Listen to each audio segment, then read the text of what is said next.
వి gold trusted gold buyers. మీరు తాకట్టు పెట్టిన బంగారాన్ని విడిపించి ఈ రోజు ఉన్న మార్కెట్ ధరకు కొనబడును.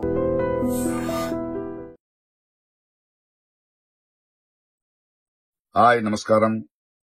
ఒక విలేజ్ లో షూటింగ్ లో ఉన్నాను. అదే ఈ getup. It's very interesting film.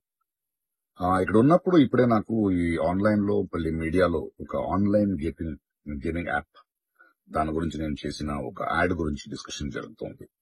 అందరినీ ప్రశ్నించి నేను సమాధానం చెప్పాలి కదా, ఎందుకంటే చాలా మంది క్వశ్చన్ చేస్తున్నారు మీరు ఎలా చేస్తారని.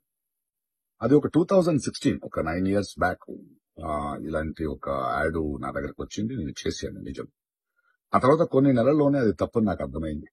వాళ్ళు మళ్ళీ 2017 లో దాన్ని ఎక్స్టెండ్ చేస్తానంటే, లేదండి ఇది తప్పు, తెలియక చేసేసాను, బట్ చేసేసాను కాబట్టి అగ్రిమెంట్, మీరు దాన్ని రిలీజ్ చేసి తీరాలి, బట్ 2017 నుంచి మీరు వాడకూడదు, నేను రాను అని చెప్పేసి.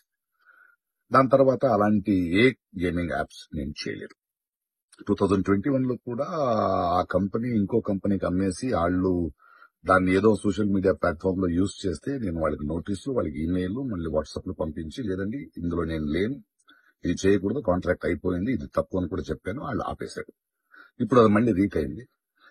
దానివల్ల ఈ సమాధానం పోలీస్ డిపార్ట్మెంట్ నుంచి నాకు ఇంకా ఏది రాలేదు. వస్తే వాళ్ళకి నేను సమాధానం చెప్తాను, బట్ మీకు సమాధానం చెప్పాల్సింది నా బాధ్యత. So 2017, 9 years back for 1 year contract నేను చేసింది నిజం. అది తెలిసిన తర్వాత దాన్ని ఆపింది నిజం. ఆ తర్వాత నేను చేయలేదు అనేది కూడా నిజం. ఈ మాట మీకు చెప్తున్నాను. ఇంకో విషయం, దయచేసి యంగ్స్టర్స్, ఇలాంటి గేమింగ్ యాప్ అది ఒక వ్యసనం. ప్లీజ్ మీ జీవితాన్ని కోల్పోండి. Thank you.